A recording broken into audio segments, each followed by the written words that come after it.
Welcome to Cloveroom. Today we are going to be discussing what's new on the makeup market. I'll be going through the new beauty releases that have caught my eye on Instagram and whether I think they are worth it, worth releasing, worth purchasing, all of that. And if you are new here, welcome. My name is Cam. I'm a non-binary and queer lover of beauty.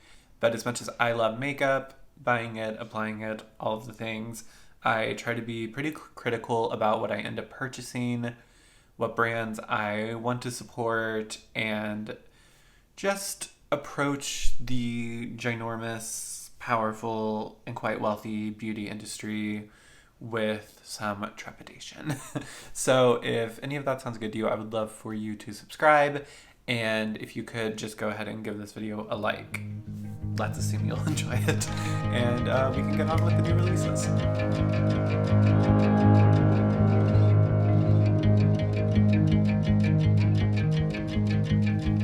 Okay, so my eyeshadow today, I wanted to do something simple, and then it turned into this.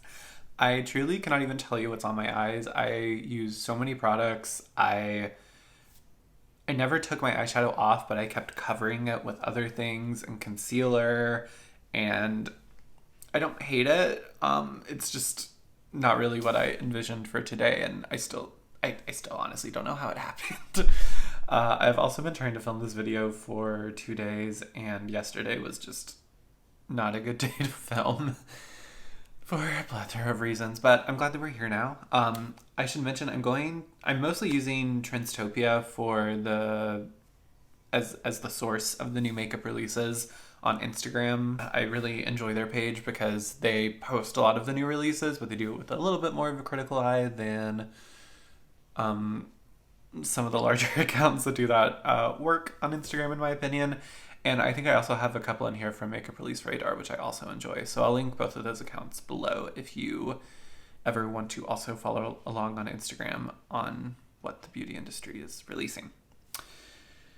All right, so the first product I want to talk about, this is, I think we'll be going from older to newer to newest releases. So I'm starting back a little at the beginning of January. Also, I'm going to be looking over here where my laptop is and where I have all the Instagram post pulled up. It is so weird to look at Instagram on a laptop, but I film on my phone, so this is what we must do to make the content. Chantecaille has revealed, and I think released, their Spring 2023 collection, Wild Meadows. There's an eye quad for $78 hairs. The blushes are $72. That's $72 for a powder blush that I'm pretty sure I've never bought anything from Chantecaille. I'm pretty sure they're like, I mean, maybe I'm exaggerating, but they seem quite small. And then for a more affordable $55, you can get a Lip Chic, which I think is just a lightweight balmy lipstick. I'm not entirely sure. I have no interest in purchasing anything from Chantecaille because I think their prices are, I don't get it. Maybe, and it's also one of those things where I don't want to get it, you know? Like for a while, I didn't want to know what good and bad wine was, because as soon as I know what a good wine tastes like, then I can't buy the $2 Chuck anymore. You know what I mean? So I don't really want to try Chantecaille products and end up really liking them, because then I'm going to be thinking that I need to buy a $72 blush, which I don't think I need to do. I'm usually not interested in Chantecaille stuff. This is also way too pinky for me. I mean, it's spring, so it makes sense, but not my color story. The eye quad looks like dull Easter to me, I'm sorry to say. Just not my colors, especially today. We're looking like Buzz Lightyear. On packaging, I've seen a lot of people really like Chantecaille's packaging. I don't think it's very, I mean, maybe in the hand it feels luxe, but I've seen a lot of people online talk about how beautiful these compacts are. And I'm just like, what are you looking at? Because I mean, we all have different tastes. Like, everyone's a beautiful flower or whatever. These to me remind me of the preloaded desktop wallpapers on like a 2002 Dell. Like, if you grew up in that time as I did, you would go into the computer lab and do your little computer games or whatever, and like these flowers would be the background of said computers. I don't know, they look very stock imagey to me. Yeah, just preloaded Microsoft stock images. So I'm not really getting why people are liking the packaging. I don't think the products look like they're in any way worth what they are charging for them. Again, I've never tried anything. I could be wrong, but I'm happy not knowing if I'm wrong. I'm just going to assume I'm right and save, $72 on a powder blush. Profusion released this MetaChrome collection, which I'm not one for drugstore eyeshadow, but this palette specifically, the eyeshadow palette, which is 25 shades and only $15, which is one of those things where it's like, how are you making that cheap? Do I want to know? Probably not. But I really, there's something about it that I really like, which is surprising because I don't love a larger palette.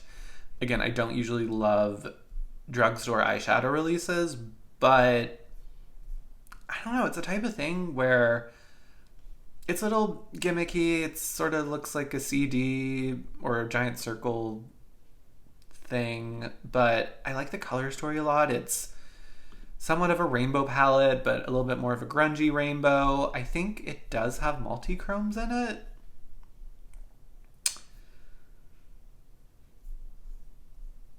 I think the palette does. At the very least, they have, I think, eye-shifting multi-chrome duos with primer, which I'm guessing are like dual-ended liquid eyeshadows or cream eyeshadows.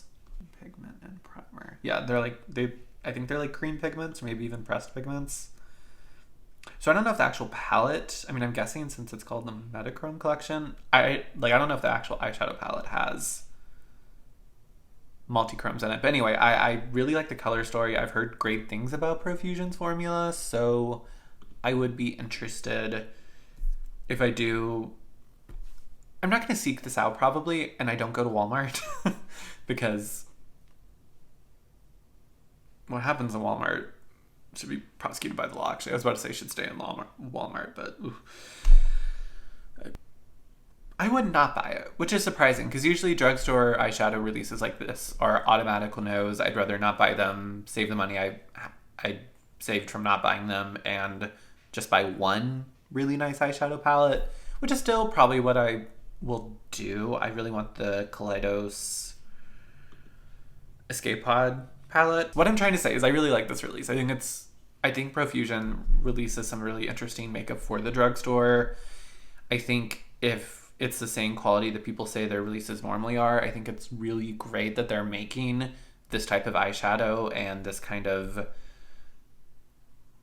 multi-chrome color story, rainbow color stories, affordable and accessible, especially at Walmart. A lot of rural people who love makeup who don't have this Sephora Ultra near them may have a Walmart near them. Although that's a misconception. As somebody who actually grew up in quite a rural place in their youth, the bigger towns of the small towns have the Walmart. Most small towns just have Dollar Generals. Walmart actually isn't in every small town. But anyway, I think this is a great release. I think it's really cool. I think it's really trendy.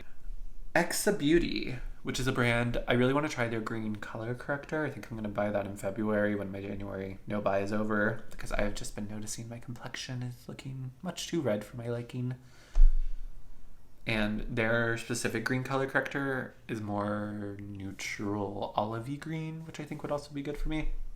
But Exa Beauty released the Shield Set and Glow Mist. It is $28, which is expensive, but not the Milk Hydro Grip, I think it's $38. Am I wrong about that? Let me check. It's $36. So many high-end setting sprays, which I enjoy, are just so expensive. So $28 is not cheap by any means, but it's not the worst. It's an all-in-one hydrating mist to prime and set makeup while shielding skin, Designed with a dual layer serum system, this one-of-a-kind, dewy, superfine mist delivers instant lightweight hydration. This sounds really nice. When I was pulling post for this video, I was like, that sounds boring. But I was like, ooh, wait, Exa is a brand I'm interested in trying because of that green color corrector I mentioned. And they're touting the fact this is hydrating.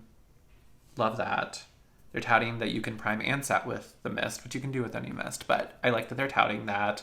I'm interested in this dual layer serum system they're talking about, because that reminds me a lot of the biphase kind of trend we're seeing in skincare with the Merit Great Skin and other products.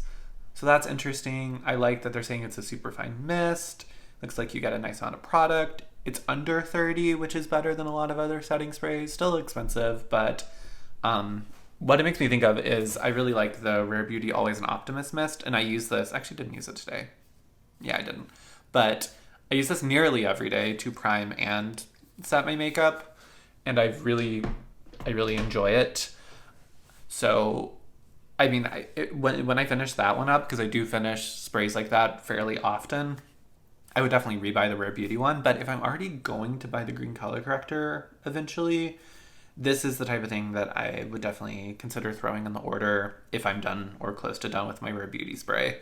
Because it does sound like something I would really, really like to try and should enjoy. They don't mention a scent. That's always important with these types of things, because I don't know, it's a clean beauty brand, and clean beauty brands, like, they love to just throw in some frankincense and myrrh to their makeup for whatever reason.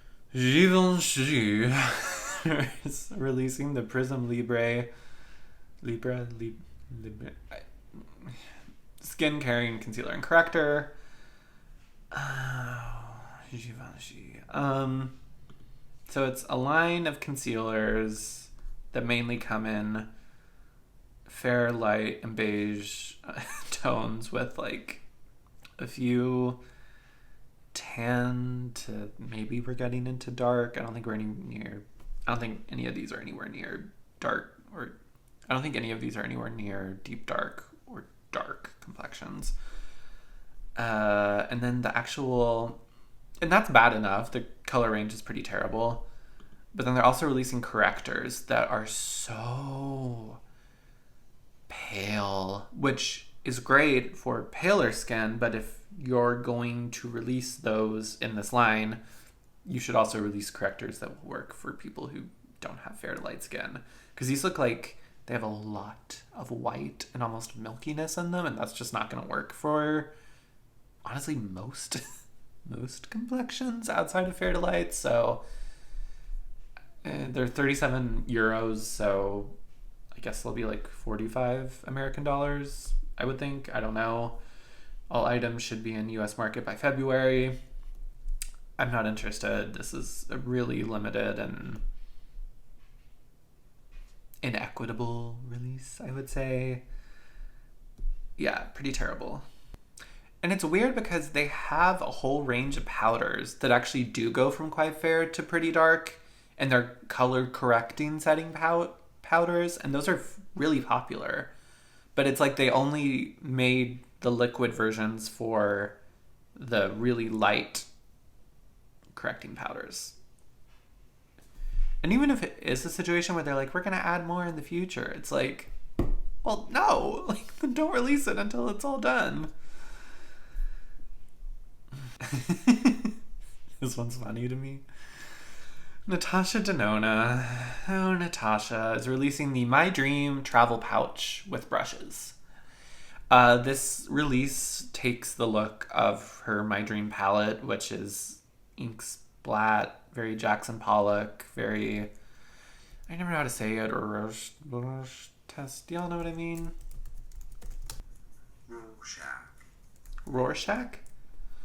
Rorschach, whatever test. Which I thought was ugly, and I still think is incredibly ugly. I'm sorry, Natasha. It's your dream, though, not mine.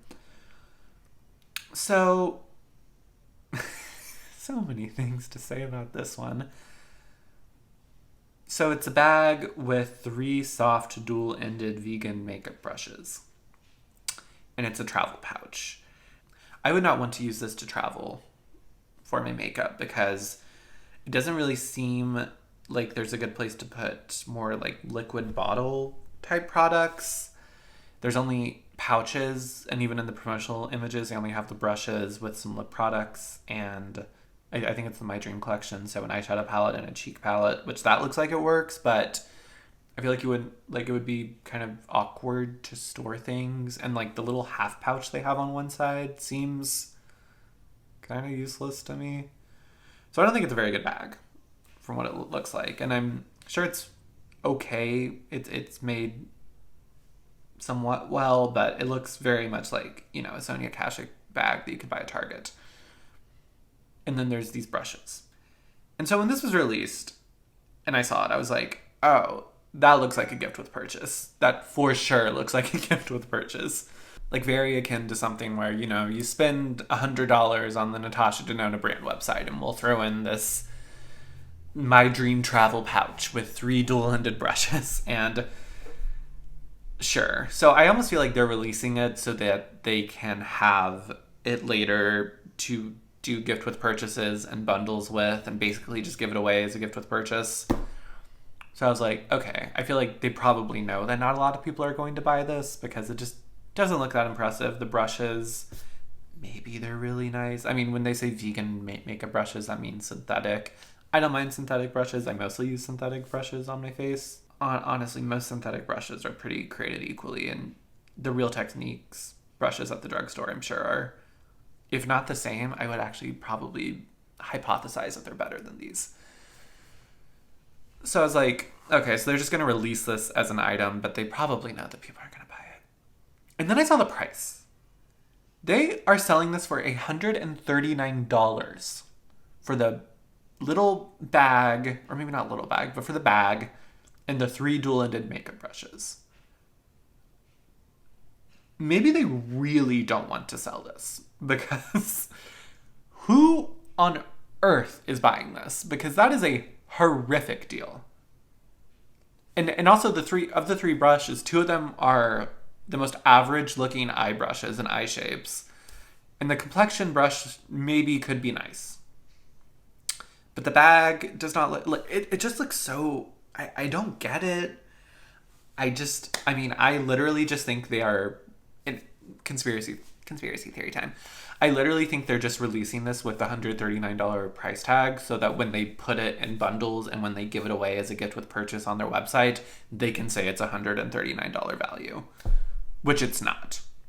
I would not pay more than, I wouldn't pay anything for this because I don't think the makeup bag is functional. That wouldn't work for me. So, but if I did happen to think the makeup bag was functional, I wouldn't pay more than $40 for this. And even then, I'd be like, "Ew, $40, that kind of seems like a lot." But $139. And I want to juxtapose it with Rare Beauty just released a new makeup bag that looks wonderful. And it looks functional. It has space for brushes. It has a little compartment at the bottom for maybe palettes and things. It has a zipper compartment that you could put maybe foundation or concealer. It looks so functional. It looks so well thought out. They're calling it the Puffy Toiletry Bag. A roomy, double-layered toiletry bag for organizing all your fave makeup and travel goodies and then some. It looks quite spacious. I feel like I could probably even fit my skincare in there for a trip. And it's only $35. Now that is still more expensive than, a bag that you would grab at Walmart or Target. But if I was going on a lot of trips this year, I probably would buy this because I feel like this is the type of makeup bag I've been looking for and not able to find. This looks wonderful. My only thing that I don't like about it is that it's a light cream color, and I wish it was maybe the color of the inside, which is maroon, just because it's going to get dirty. But that actually doesn't even matter. This looks like such a functional bag that somebody actually thought about and was like, how do we make this functional for the makeup lover? Juxtaposed with the $139. And I know the Natasha Denona one includes the 3 face brushes. Again, those look like private labeled synthetic brushes. So I don't think they add much, if any, value. And it just looks like we need to make a makeup bag do they have a template on Canva we can use? And they used the template on Canva. I think, what a terrible release. What a great release for Rare Beauty. L'Oreal Paris is revamping their Infallible matte cover full coverage foundation from 24 hours to 32 hours. And adding 4% niacinamide. I will say, I, along with other people, scoffed that they're expanding from 24 hours to 32 hours. But then I looked in the comments and I thought it was interesting. People who work on their feet a lot of, I saw a nurse say this. People who are in very physically demanding jobs, like being a nurse, are saying they actually like claims like 32 hours because to them that means it might survive an 8-hour really heavy duty shift and they have oily skin. I think that makes sense. I wish American marketing wasn't outlandish, I suppose. Like, I wish we actually could just say 8-hour wear or 10-hour wear.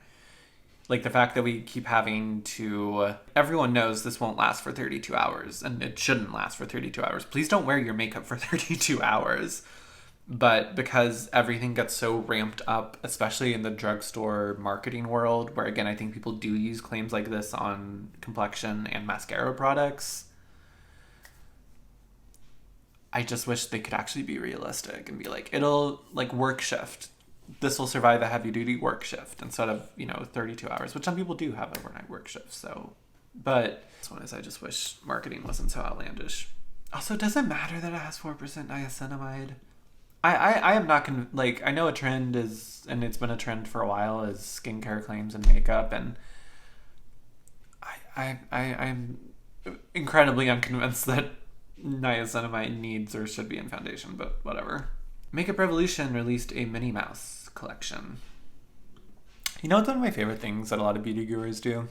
When they do these new makeup releases, they say the Makeup Revolution, they'll say for this collection, for example, they'll say Makeup Revolution collabed with Minnie Mouse. And it just makes me laugh because it's it makes me think that Minnie Mouse is in Makeup Revolution's boardroom, more pink, less purple, they're actually in constant communication with Minnie Mouse. She's emailing about packaging.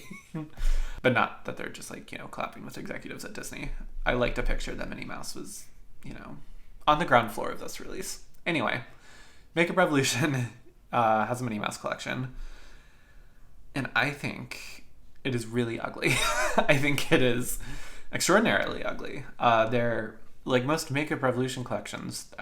If you want an item, they probably got it. They got a highlighter duo, a blush duo, an eye and face palette, false nails, a headband, a makeup bag, lip gloss duo, dual-ended brushes, probably from the same place Natasha got hers, lashes, lip gloss trio. They went very desaturated mod with it, which is a choice, I don't know if it's a good choice, but that's the choice they made. I don't like Makeup Revolution. I've tried some of their products. None of them have ever worked for me. Everything feels very cheap and made with compromise is what I would say. And, they've got their own little corner of IP land along with the ColourPops of the world. So I feel like they release 20 Disney collections a year. I don't even think I'm exaggerating. This seems like kind of a dud to me. And the eye and face palette specifically, and then the blush and highlight duos, maybe one pan that is shaped like Minnie Mouse would have been okay in the eye and face palette, or just the face products, but there's literally 16 pans of Minnie Mouse, and it just looks odd. It looks very cheap. It looks kind of weird. If you look at it for too long, they start to look like chicken feet. I don't like it. And also, I feel like Makeup Revolution doesn't even really make makeup when they do these IP collabs. I think they just make plastic shit that's technically you could use as makeup. So, I'm sure they perform horribly and the colors look dull as all get out. And then the blushes and highlights might be even weirder because they've... See, I know Minnie Mouse was not in the boardroom for this collection because they've literally chopped her face in half vertically to make these pans. It looks so weird. Like, it sort of looks like those pictures you see where it's like, is this a vase or a woman? It's Minnie Mouse. I will not be partaking. I hope Minnie has more creative direction in her next collab, because this is... I don't think this is doing my girl any favors. Another IP collab that I will say is a lot more creative. HIPDOT, which is also, setting up their own little tent and IP world hell with the color pops and makeup revolutions of the world. They collabed. See, I like to think that all of these makeup brands, I'm expanding this fantasy. I like to think they all share a co-working space. And while Minnie Mouse is meeting with Makeup Revolution about her collection, the band Korn was next door with HIPDOT, giving some input on the shift on a sparkly shade. So HIPDOT collabed with Korn and Evanescence on these CD palettes. I think this is going to get old real fast, because I think a lot of people are talking, and this is creative, it's cool. If you're really into these bands, this is kind of a cool merchandise type item to have. It's creative. The color stories actually, I think, fit the sort of color schemes of the bands and the albums that they chose for the cover. I think this is going to get old real quick, because I think HIPDOT's going to see that people really enjoyed this, and I think they're literally just going to take all of your favorite Hot Topic bands and do this with them, and I'm already sick of it, even though I will give them their credit. And actually, if I had any faith, which I don't have any faith in the formula of HIPDOT, to be frank, and I don't want a Korn CD eyeshadow palette, not interested. I don't even know if I've heard a Korn song in my life, and I don't need to. But I actually like the color story of the Korn one, oddly enough. It's nice. It looks like you can get some fun, grungy looks out of it.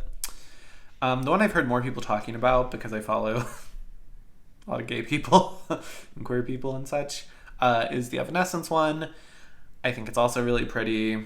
Another blue palette, actually. I think this one's really, really smart. People really love Evanescence, and specifically Fallen. It's a great album. I'm not a stan, but it's a great album. Am I immortal? Ooh.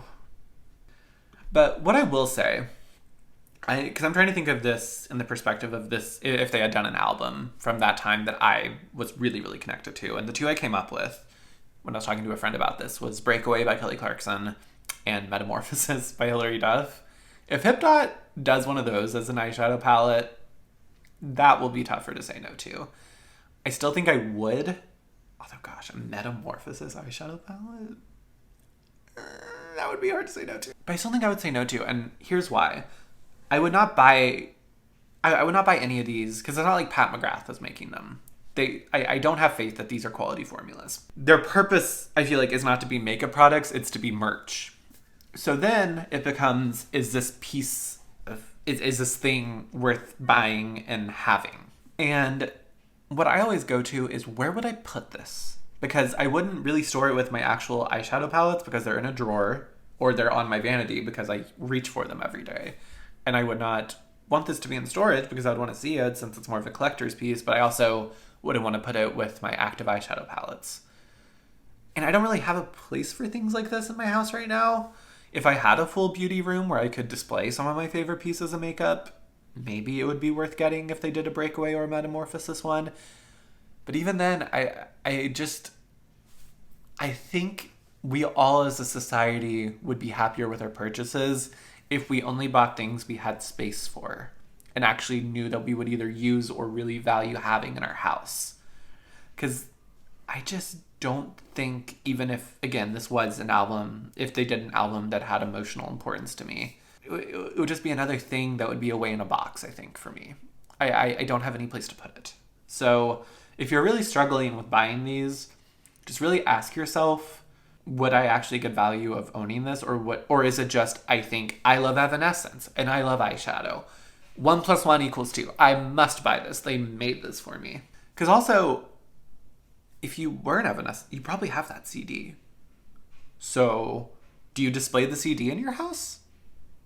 Because if not, and you bought this, you'd basically just be displaying what looks like a CD in your house, except you would open it and it would be eyeshadow that, me personally, I wouldn't use. So just think about that. I mean, if you are really into IP collabs and you know you actually do get use out of items like this and you are an Evanescence stan, then Merry Christmas. I mean, this is the best thing that's ever happened to you. But if you are having a struggle because it just seems like your identity as a person and makeup lover and music lover makes it impossible not to purchase this for you, just really think through if that is actually a good idea. Or if you can just share it and be like, wow, this is really cool, it's really pretty.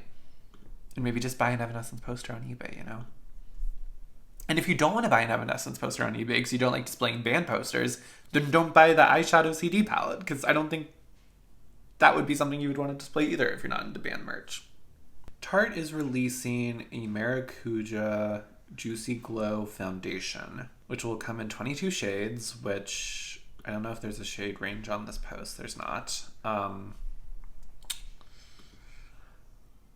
So I don't know if that's a good shade range. I think 22 seems a little low again in 2023 for a complexion product from a major high-end brand, but okay.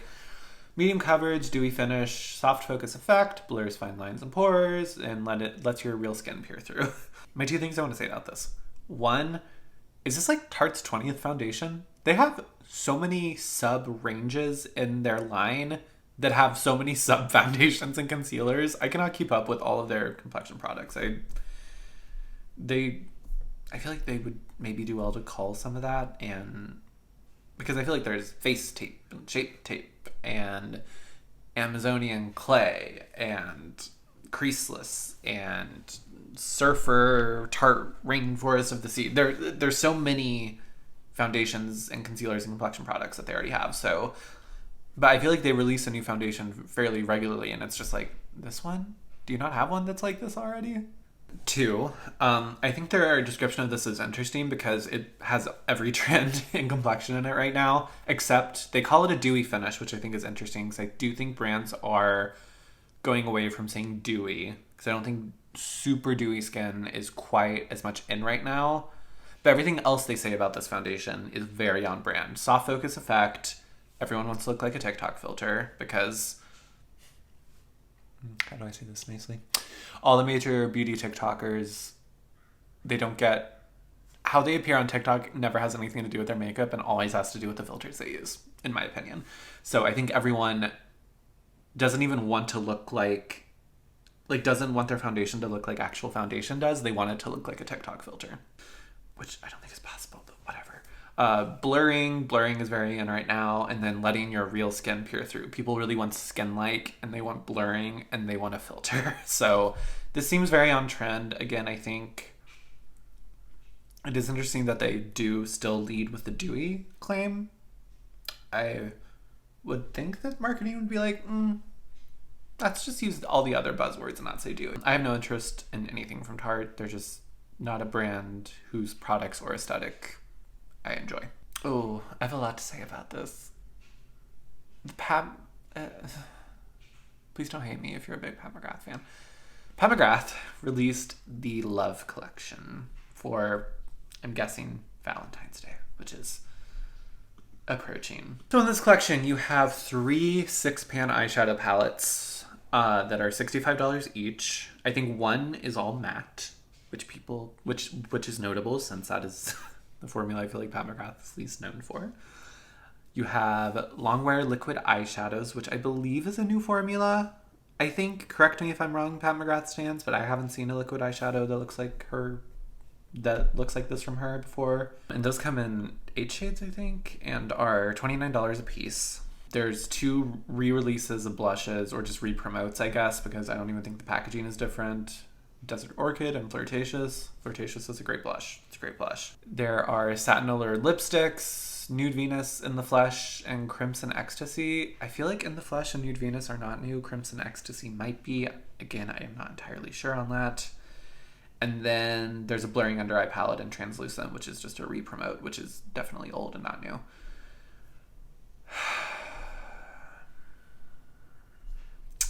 I have a lot to say about this. So, you know what this release reminds me of? And I hate to say this, because I love Pat McGrath. in this eyeshadow mess on my eyes. A good amount of it is Pat McGrath. My favorite eyeshadow palettes in my collection, I would probably say, are my Pat McGrath ones. I love Flirtatious, as I just mentioned. I really like Pat McGrath. I think she makes incredible products, and she's very talented, and I love the aesthetic of the brand for the most part. Caveat, caveat, caveat about all of what I'm about to say. This reminds me of a ColourPop collection, which is not a compliment.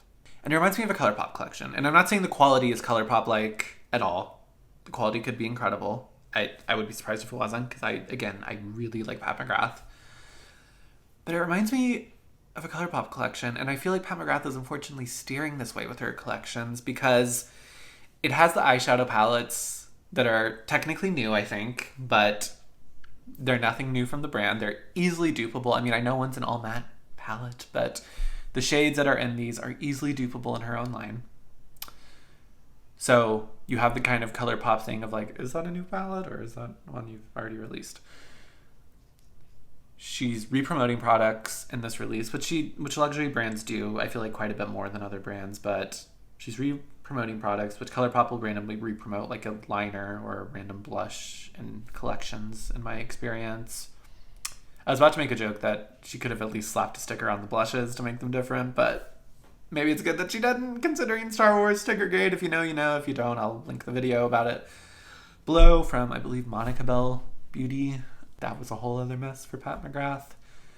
And then she's also sneaking in a new product, at least to me, which is a very ColourPop thing to do, because they love to release a collection where it's like, here's a bunch of shit that you've probably already seen. Oh yeah, and here's a random new formula. And the random new formula in this case is the liquid eyeshadow, which could be pretty. I have faith in Pat McGrath. I think she makes beautiful eyeshadows, so this could be pretty. And then, you know, some lip products, which is also very ColourPop to just be like, and here's also some lip products to round out the collection. And it just, I love Pat McGrath. I love Pat McGrath. I can't say that enough. But it feels like if we're calling ColourPop and Revolution fast fashion, fast beauty houses that are similar to fast fashion houses, I feel like Pat McGrath, with the way she is releasing products and the quality she is releasing at, is almost becoming fast luxury.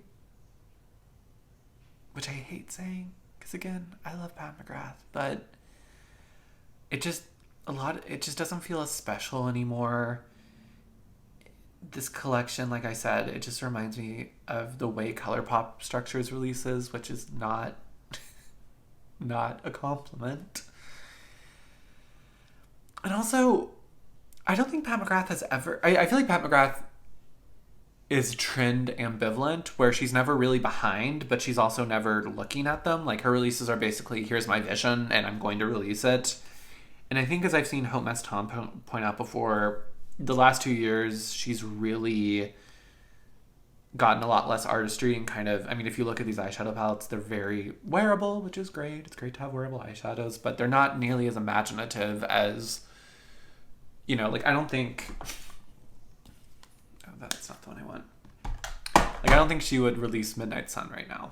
Again, she would re-promote it with a sticker, but I don't think she would release it right now, because that color story is so daring in a way that her color stories just aren't anymore. And it's fine that she's always been trend ambivalent, but it really does seem like they're trying to grow the brand. They're doing a lot of different things with it.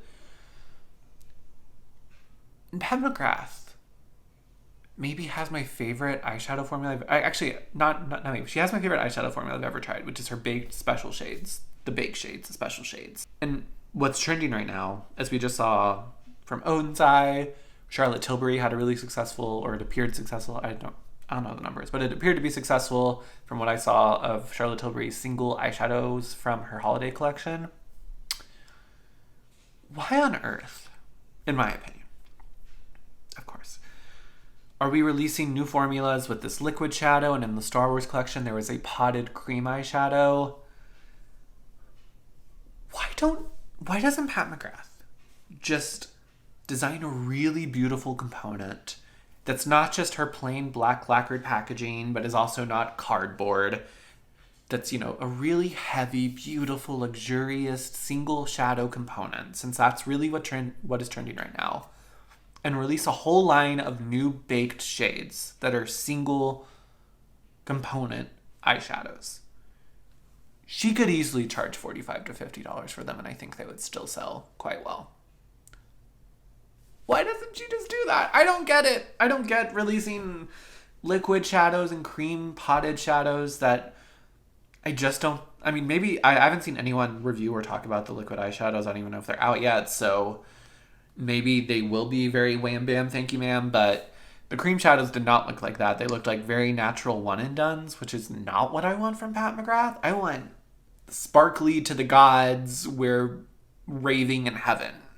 Like glitter from Pat McGrath. I don't want, it's oyster pearl one and done shot. You know, that's not what I want.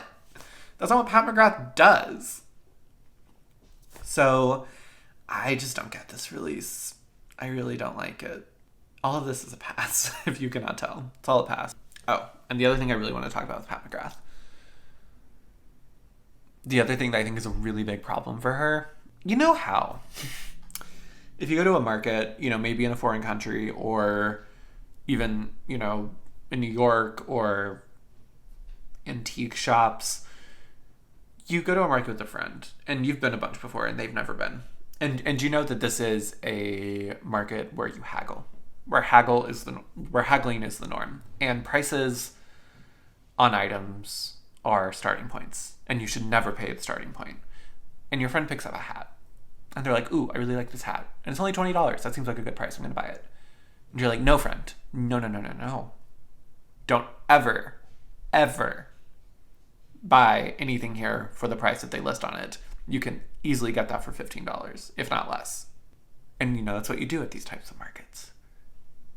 When I see these prices on these items, the $65 for the eyeshadow palettes, the $29 for liquid eyeshadow, they don't even register to me anymore as prices that anyone is going to pay for these items, because Pat McGrath does sales constantly. And you shouldn't. I feel like you can't even buy anything full price Pat McGrath. I feel there's always a 10% code out there, even at launch. And again, she makes products that are luxurious and incredible and performing amazingly. But if you're doing sales all the time, and I know that these prices are basically just starting points for these items, that just doesn't feel luxurious. I would rather, and I know some people will disagree, and I know some people love feeling like they got a deal, but I would rather just lower all your prices by 20% and don't ever do sales. Or only actually do a Black Friday sale. And I mean a real true Black Friday sale, not it's a month before Black Friday and it's the early Black Friday sale and it's post Black Friday and it's Boxing Day and it's Christmas. And I would prefer just lowering your prices to what people are actually already paying for the items. And again, I would not buy anything from Pat McGrath for less than a 20% discount at this point, just because I know how often she does sales. I would just lower your prices and get away with the sales, because it just cheapens the whole experience, in my opinion. She's not the only brand that does this. Again, I mentioned Urban Decay. Their stuff is always on sale or part of sales. I would never buy anything full price from Urban Decay. I mean, all of the BoxyCharm brands, every brand that has a bunch of stuff in BoxyCharm, I would never buy anything full price from them. It's the same type of thing for them. So I'm not saying she's the only brand that constantly does sales and you should never buy anything full price from. But this is a brand that is a luxury brand and makes some of the best products in the makeup industry. And I just feel like they're kind of shooting themselves in the foot with how much they're cheapening their products with the constant sales and the constant codes. And again, this is my perspective. I know a lot of people really love a deal, really love brands that constantly have sales. I much prefer when, like a Victoria Beckham, even though I've never bought from Victoria Beckham, I much prefer when brands just stand behind the price of their items and are like, it's $60. 2 times a year we have a 20% off sale, but it's $60 and that's the fair price for it. I much prefer that than a brand that charges $80 for something, but really I know that you're never realistically going to pay more than $60 for that. So that was my rant about Pat McGrath. I still love the brand. I'm not doing a brand boycott or anything like that. I just feel like the business consultants who are working with them are not doing them any favors. Feel free to disagree with me in the comments, but That's just my take. Blend Bunny Cosmetics, which is an indie brand, is releasing, or has already released, I think, as I am quoting, the Libre and Trove palettes. The Libre palette, I'm not sure if I feel like I'm kind of Appalachian how I'm saying that. The Libre. The Libre palette is a 24 pan palette. It is $46, which I think is a great price. And then the quad is all multi-chromes, and it's it's $68, which is quite expensive, but I do know the multi-chromes are a lot more expensive to produce. I never bought from Blend Bunny Cosmetics. I wasn't really aware of them until later last year. I mean, I think I follow more people on YouTube now that do talk about Blend Bunny, but they seem more popular on Instagram than YouTube. I could be wrong about that. That could just be based on who I follow on Instagram versus who I follow on YouTube. I think this is a stunning collection. I don't think I'm going to end up buying it. But, so like the theme is mermaids and like the lure of mermaids on the sea with pirates, and they're seducing them. They're seducing the sailors. Feminism. You know. Everyone knows that the first wave of feminism was mermaids killing cis-het men on the high seas. But I think I love a lot of things about this. And I think this is standard for Blend Bunny. Just all of the flowers for an organized palette. And I think that is their thing. They have these gradient palettes that are very much easy to understand. No more like, it looks like we hit shuffle on an iPod when we were finishing an eyeshadow palette. This makes total sense. All the colors that are the same are in a row and a gradient. I love that for all of the colorful shades in this palette, they have dark shades that you can deepen those up with. I love that it's a colorful palette, but they put a dark brown and a dark black in a palette. I love that. They also have a more taupey transition shade.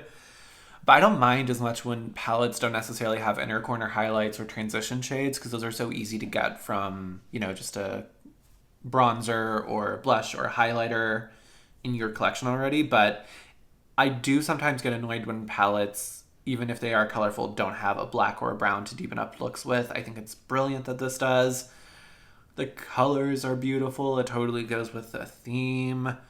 I think eventually I'm going to purchase from Blend Bunny because I've been so impressed with what I've seen from just the looks of the palette, and I've seen people say very, very nice things about the formula and the performance. I could see myself buying this palette because I do love the color stories. I've been wanting to push myself even more.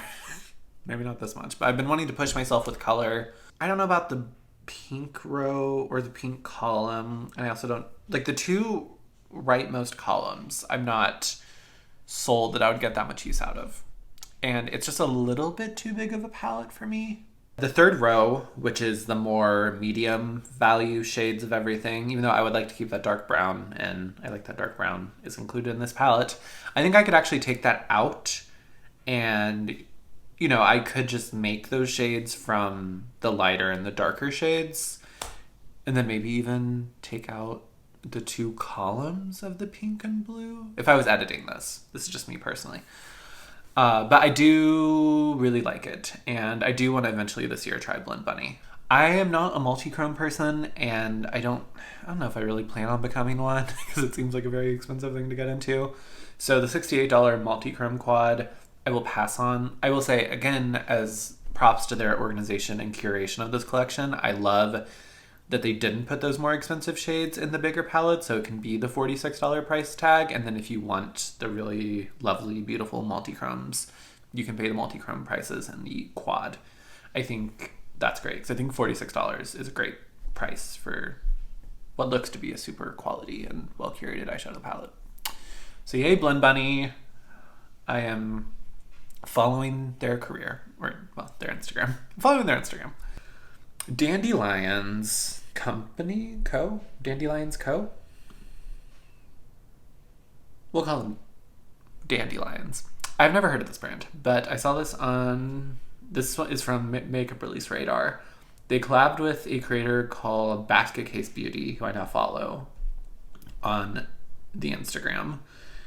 And this creator came up with, these are all existing shades in Dandelion's collection. None of these are new shades. But they curated this palette bundle. So it's 12 shades. You can get, I think, all of the single pans for $40.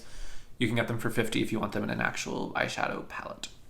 I have never heard of Dandelions before this. But I think, so I don't know anything about the quality of the shades, but I think Basket Case Beauty did a great job curating this. I think this looks like a really stunning palette. I would buy this. Again, I want to know by this January, so I can't buy it right now. And I don't know if I necessarily will buy it, but I would buy it. Really, really pretty. I love that there's grungy greens and like a true forest green. There's a lavender. There's bright colors. There's like a mint shimmer. There looks to be a multi-chrome or two. I really like this. I think it's really pretty, and I think you could create some great looks from this. If you have used Dandelion's shadows before, are they good? Because I've never heard of this brand, so they could be really good. I have no idea. But it looks very, very pretty to me. Saie is expanding the range of the Hydrabeam concealer, which is one of my favorite concealers of all time. My only problem with it has been that the shade I have the previous lightest shade, which I think they released one lighter than. And it's much too pink for me, but it was the best shade in the original release. They now have 15 shades, so I think they added 7 shades? Was it originally only 8 shades? I don't know what it was originally. But they added 5 or 6 or 7 shades. I still hope they add more. I actually really enjoy a lot of Saie Beauty's products, but I have a lot of issues with them that I have with a lot of clean brands. And even when they originally released this concealer, they were like, don't worry, new shades are coming. We just wanted to get it out there, but we're already formulating for the gaps we know exist. And I obviously don't know anything about their funding, their finances. I don't know. But if you're a clean beauty brand who seems to have a heavy amount of venture capital behind them, is sold prominently in Sephora, you can just wait to release the concealers until there's a shade for more people in it. And I mean, one of the things about the original release was that it was equitably bad. No one really had a shade in it, so I guess it's good. It's like none for all is better than some for some. I don't know. But I still think they should probably add more shades. They do seem to have more neutral olive tone ones now, especially in the light categories. So when I use up a couple of concealers, I probably will buy another shade in this because I love it. It's a great concealer. It is so hydrating, but blurring and light refracting, but super light and is never heavy. It's a very impressive formula.